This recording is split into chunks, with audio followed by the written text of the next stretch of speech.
A chave girou na fechadura com um clique satisfatório. E pela primeira vez naquela semana, Sofia sentiu os ombros relaxarem. Ela fechou a porta pesada de madeira às suas costas, isolando o mundo exterior, o som dos carros, os latidos de um cão distante, a pressão suave da vida alheia. Aqui, dentro daquela casa antiga herdada da tia-avó Helena, havia apenas silêncio.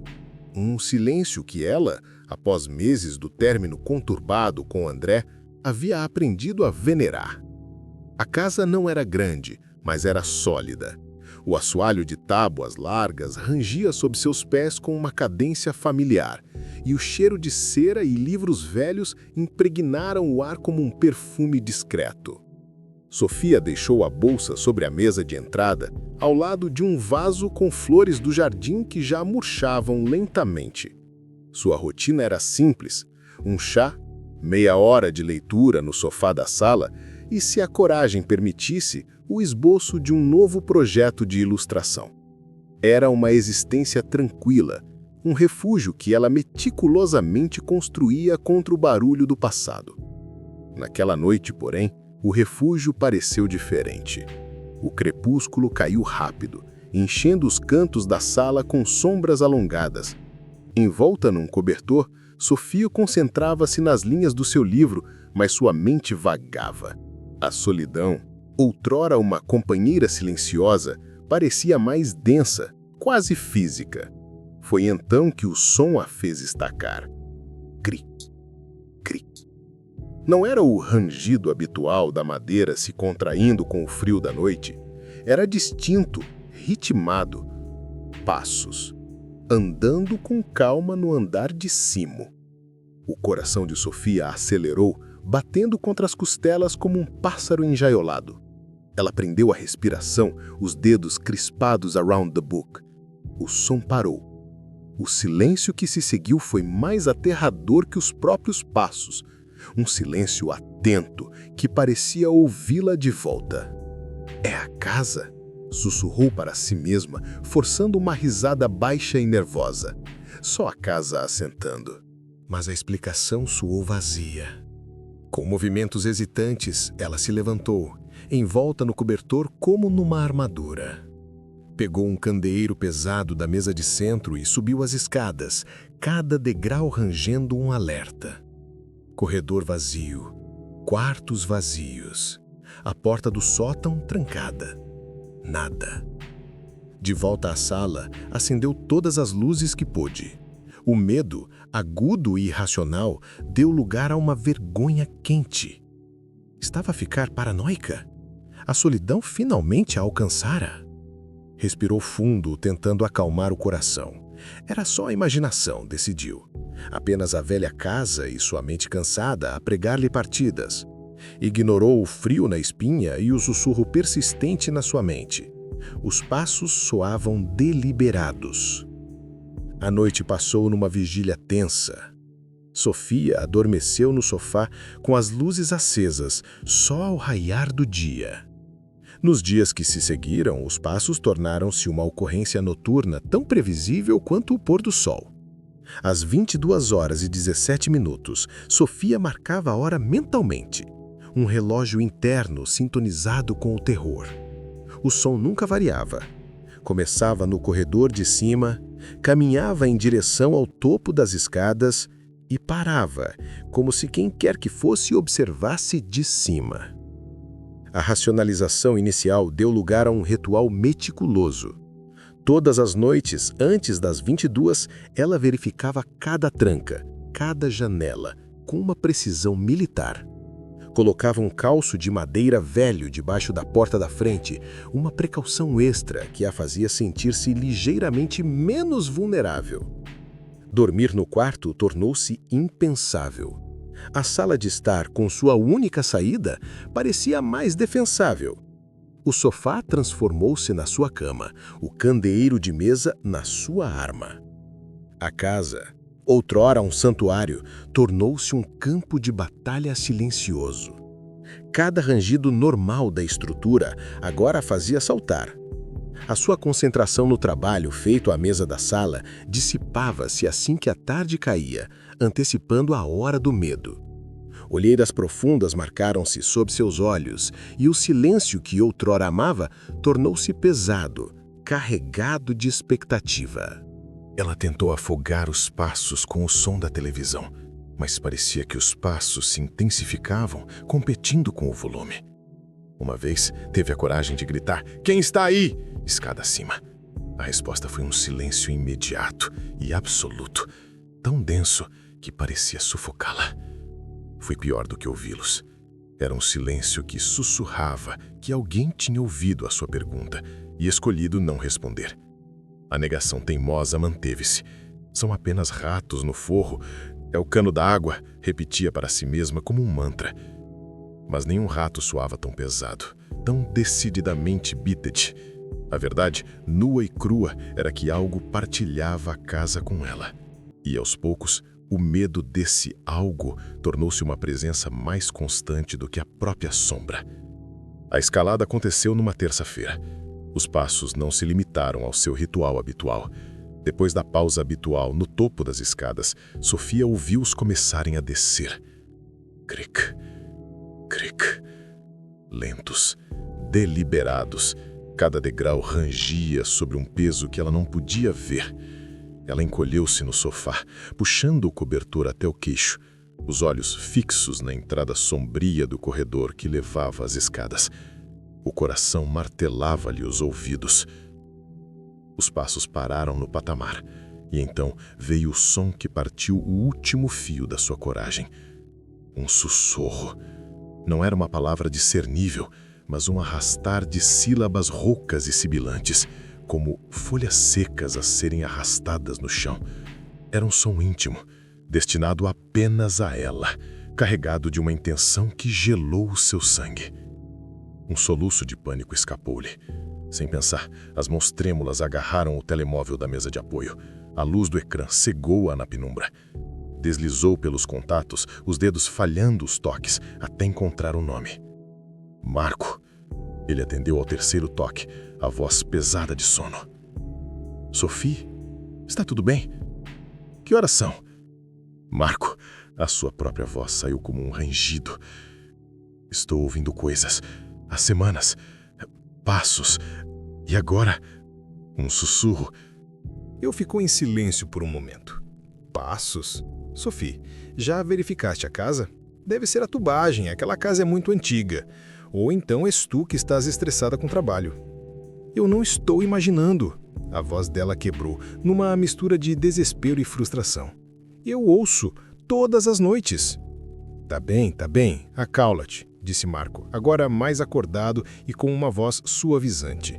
Olha, vem passar o fim de semana à minha casa. Faz-te bem sair dali um bocado, dormir numa cama sério. No domingo venho contigo e verificamos a casa de cima a baixo, prometo. A proposta foi como uma tábua de salvação. A ideia de fugir, mesmo que por 2 dias, daquela pressão constante fez com que as lágrimas, até então contidas, começassem a rolar. Tá bem, sussurrou, envergonhada. Amanhã vou. Ao desligar, o alívio foi um peso quente que a fez desabar no sofá. Lá fora, a noite ainda era escura, mas pela primeira vez em semanas havia uma fresta de luz. Ela não teria de enfrentar sozinha. A explicação de Marco era lógica, racional, era tudo o que ela precisava de acreditar por agora. A casa de Marco era o oposto da sua. Um apartamento moderno, cheio de luz, com um som constante da televisão e o cheiro de café sempre fresco. O caos benigno dos brinquedos do sobrinho de 5 anos, espalhados pela sala, era um bálsamo para a alma de Sofia. Nos 2 dias que se seguiram, ela deixou-se envolver pela normalidade barulhenta da família do irmão. Riu durante o jantar, brincou com um miúdo no parque e dormiu num quarto de hóspedes arejado, onde a única coisa que ouvia à noite era o suave roncar do seu cunhado ao longe. Foi fácil, naquela bolha de luz e vida, questionar a sua própria sanidade. À luz do dia, o espaço parecia um absurdo, um produto da sua imaginação hiperativa alimentada pela solidão. Marco sem a pressionar, reforçou essa ideia. Viu? Era só precisares de um break, disse ele ao pequeno almoço de domingo. Aquela casa é muito pesada para uma pessoa sozinha, tens de sair mais. Sofia concordou, sentindo um peso de culpa. Talvez ele tivesse razão. Talvez o problema estivesse realmente nela. O alívio que sentira ao chegar transformou-se numa vontade quase patética de se agarrar àquela normalidade. No domingo à tarde, porém, enquanto arrumava sua mala, uma névoa de apreensão começou a formar-se. A ideia de regressar àquela solidão, àquela escuridão, fazia-lhe um nó no estômago. Na noite anterior à sua partida, o pesadelo visitou-a. Sonhou que estava de volta ao seu quarto, mas a porta não fechava. Lá fora, no corredor, os passos aproximavam-se e ela conseguia ver a sombra de 2 pés parados do lado de fora. O sussurro veio, mais claro desta vez. Fica... Acordou de sobressalto, o coração aos saltos, o rosto molhado de lágrimas silenciosas. O quarto de hóspedes estava silencioso e seguro, mas o medo tinha-a seguido até ali.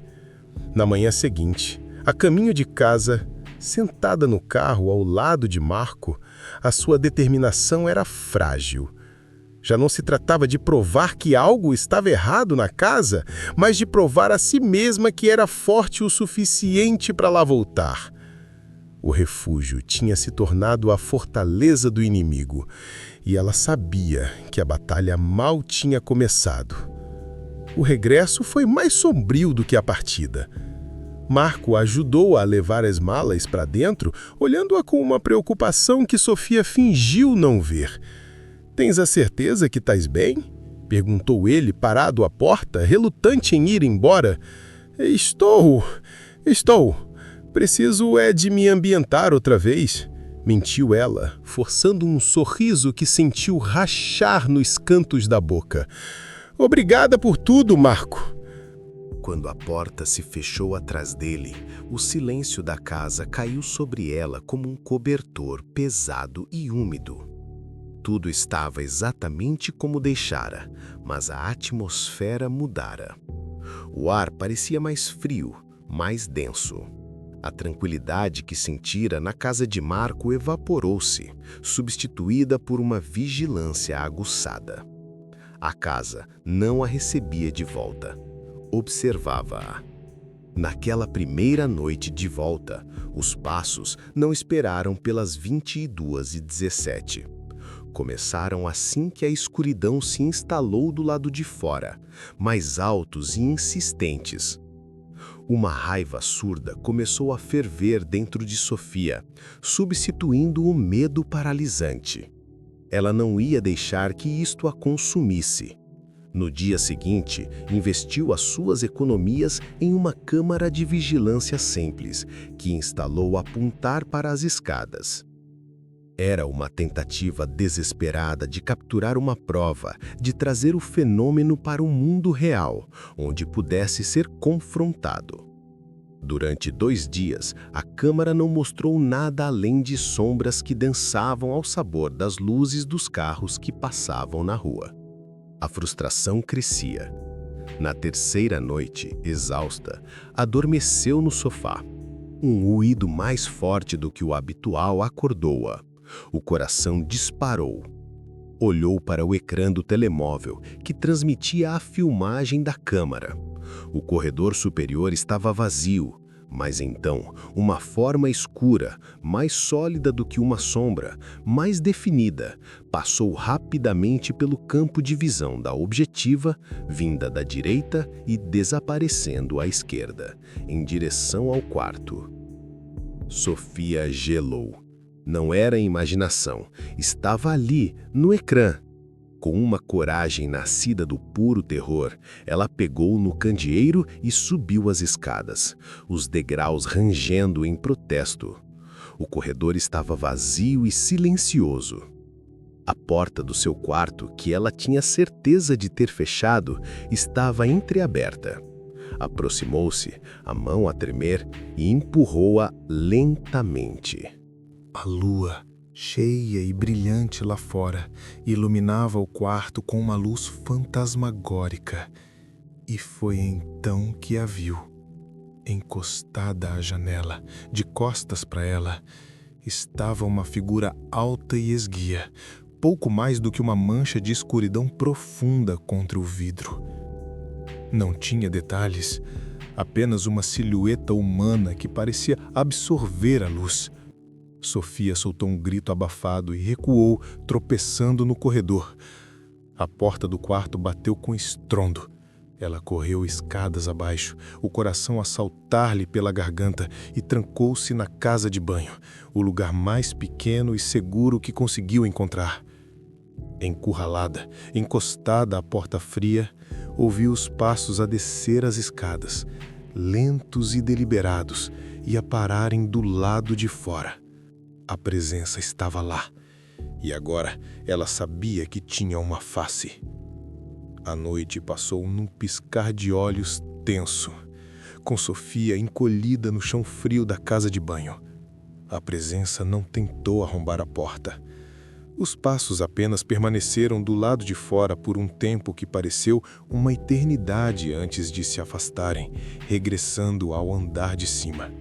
O silêncio que se seguiu foi, de alguma forma, ainda mais ameaçador. Ao amanhecer, um raio de luz fraca filtrou-se pela pequena janela da casa de banho. A coragem não voltou, mas sim uma resignação fria e furiosa.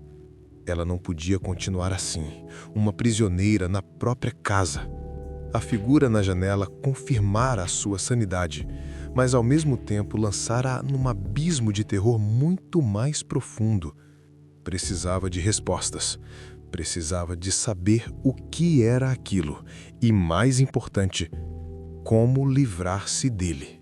A memória da tia-avó Helena, uma mulher solitária e considerada excêntrica pela família, surgiu-lhe na mente.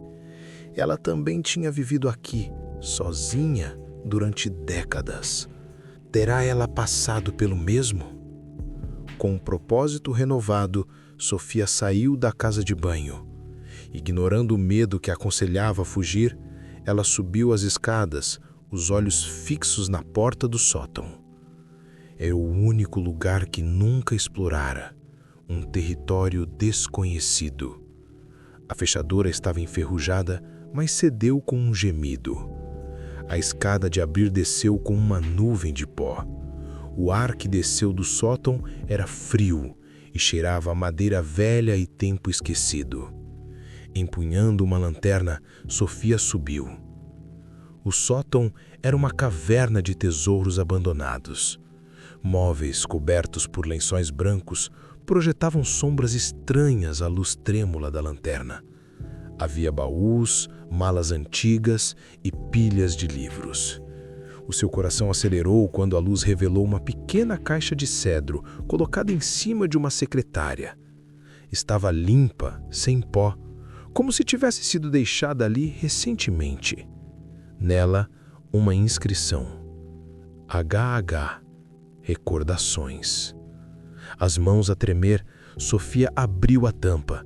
Em cima de algumas fotografias desbotadas e de cartas amarrotadas, estava um caderno de capa de couro gasto. O diário de Helena. As primeiras páginas falavam da sua vida cotidiana, mas, à medida que Sofia avançava, as entradas mudavam. A calma dava lugar a uma ansiedade crescente. 15 de março. O silêncio desta casa já não é pacífico. Sinto que estou sendo observada. 2 de abril. Acordada outra vez com os passos. Será a solidão a pregar-me partidas? 30 de maio. Já não tenho dúvidas. Há algo aqui comigo. Alimenta-se da minha tristeza. Sinto-o. Sofia lia devorando as palavras, os olhos cheios de lágrimas. A tia-avó descrevia os mesmos passos, A mesma sensação de uma presença observadora, e depois a entrada final, escrita com uma letra trêmula. A sombra não é um fantasma de pedra e cal, é um parasita da alma. Cresce com o medo e a solidão. Quanto mais eu temo, mais real ela se torna. A única forma de vencê-la é não a alimentar, é encontrar luz dentro de mim. Mas, meu Deus, como é difícil não ter medo do escuro. Sofia fechou o diário, segurando-o contra o peito. Não eram alucinações, era um ciclo, uma entidade que se alimentava de emoções. A verdade, longe de a aterrorizar ainda mais, trouxe-lhe um alívio avassalador. Ela não estava louca, estava assombrada, e a sua antepassada tinha lhe deixado um mapa para a liberdade. A presença não era invencível, ela só precisava de deixar de ter medo. A verdade, sólida e pesada como o diário em suas mãos, mudou tudo. Sofia desceu do sótão não como uma vítima em fuga, mas como alguém que finalmente entendia as regras do jogo. A presença não era um monstro invencível, era um espelho, um reflexo distorcido da sua própria solidão e medo. A tia-avó Helena não conseguira quebrar o ciclo, mas fornecera a chave. A noite chegou, trazendo consigo a escuridão total. Em vez de se trancar na sala, Sofia sentou-se na poltrona junto à laireira apagada. Não acendeu as luzes principais, apenas uma pequena lâmpada de mesa que projetava um círculo dourado à sua volta. O diário repousava no seu colo. Ela esperava. Os passos começaram pontualmente, mas desta vez Sofia não se contraiu. Respirou fundo, lembrando-se das palavras de Helena. Alimenta-se do medo. Os passos desceram as escadas mais pesados do que nunca, como se a presença sentisse a sua mudança de postura e tentasse intimidá-la. O ar na sala ficou gelado. A luz da lâmpada bruxuleou. No limiar da sala, a escuridão começou a coalescer, a ganhar forma. A figura alta e esguia materializou-se, uma silhueta de pura escuridão que parecia sugar a luz do ambiente. Desta vez, não tinha costas para ela. Dos pontos de um vazio ainda mais profundo, onde deveriam estar os olhos, fitavam-na. Um pavor primordial gritou dentro de Sofia, instigando-a a fugir, a esconder-se. Ela apertou o diário e plantou os pés no chão. A sua voz saiu trêmula, mas audível na sala silenciosa. Eu sei o que tu és. A figura não se moveu, mas a pressão no ar aumentou. Tu não és real. És só medo. O meu medo. A voz ganhou força. A solidão da minha tia-avó deu-te forma, e a minha tá tentando tornar-te sólido, mas eu não vou deixar. A presença deu um passo em frente, projetando uma aura de terror gelado que fez os dentes de Sofia baterem. Um sussurro rouco encheu a sala, sem palavras, apenas uma promessa de desespero. Esta casa não é mais de solidão, declarou Sofia, levantando-se. As pernas tremiam, mas ela mantinha-se firme. E eu não tenho medo de ti, já não. Ela não estava sendo destemida. O medo ainda estava lá, um frio na sua espinha, mas ela estava escolhendo não se curvar a ele, estava enfrentando-o. Ao proferir estas palavras, algo mudou. A figura da sombra vacilou, como uma imagem projetada numa cortina de fumaça. A forma perdeu definição, os contornos tornaram-se difusos, a pressão opressiva na sala diminuiu ligeiramente. A presença não esperava por isto, não esperava por ser reconhecida, por ser desafiada sem violência, mas com uma recusa simples e corajosa. Sem o sustento do pavor incontrolável, a sua forma começou a desfazer-se. O confronto não foi uma batalha épica, mas um silêncio carregado, um duelo de vontades. E pela primeira vez, a vontade de Sofia era mais forte. A figura não se desvaneceu num instante. Foi um processo lento, como fuma dissipar-se numa brisa suave. A forma escura tornou-se translúcida, os contornos derretendo-se de volta para as sombras regulares da sala. A pressão gelada que acompanhava a presença levantou. substituída pelo ar parado e poeirento da casa. Os 2 pontos de escuridão onde seriam os olhos fixaram-na por um último momento, não mais com malevolência, mas como estranha resignação, antes de desaparecerem por completo. Sofia permaneceu de pé por um longo tempo, ofegante, o corpo a tremer com a descarga de adrenalina. A sala estava silenciosa, mas era um silêncio diferente de todos os outros que tinha ouvido naquela casa. Não era o silêncio pesado da expectativa, nem o silêncio ameaçador da perseguição. Era um silêncio pacífico, completo. Pela primeira vez em semanas, não havia passos, não havia sussurros. Apenas o leve ruído do vento lá fora e o bater acelerado do seu próprio coração, que gradualmente foi acalmando. A manhã chegou, banhando a sala numa luz quente e dourada que parecia lavar os resquícios da noite. Sofia moveu-se como num sonho. Abriu as persianas de todas as janelas, deixando a luz inundar cada canto. O pó dançava nos raios de sol. E a casa pela primeira vez pareceu apenas uma casa. Antiga, sim, mas cheia de potencial. Nos dias que se seguiram, uma energia nova tomou conta dela. Ela não tinha derrotado um monstro com força bruta, mas tinha curado uma ferida, na casa e em si mesma. Começou por redecorar, trazendo flores frescas do jardim, pendurando quadros coloridos nas paredes. Convidou uma amiga para jantar e o som de risos e conversas encheu as divisões, afastando os últimos ecos da solidão. A casa absorvia a nova vida, parecendo respirar aliviada.